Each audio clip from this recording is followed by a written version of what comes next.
Welcome to replace airbags and seatbelts. Let's work together to save thousands of lives a year. Hello, I'm George Flanagan.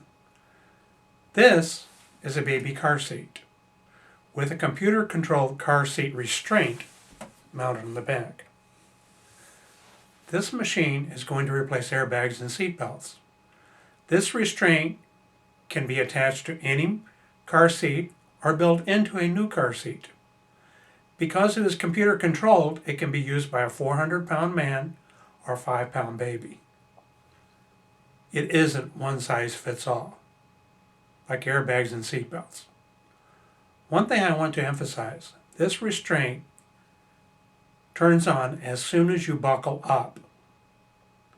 Airbags only start working after a car crash. That is too late. We could double today's safety rating just by using a net instead of a 2-inch wide seatbelt. Today's 5-star car safety rating is only 30%.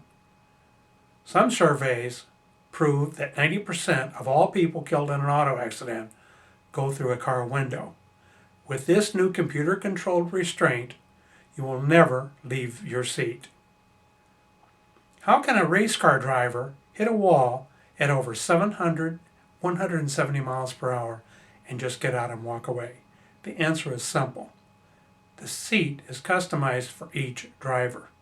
That is exactly what this computer-controlled car seat restraint does. This technology was proven in 1942. In 1942, the British Navy installed hydraulic machines on their aircraft carriers to control fighter planes landing on the flight deck. That hydraulic system is still used today.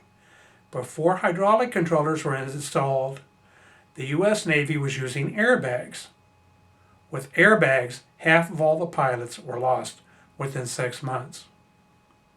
I tested hydraulic and pneumatic controllers.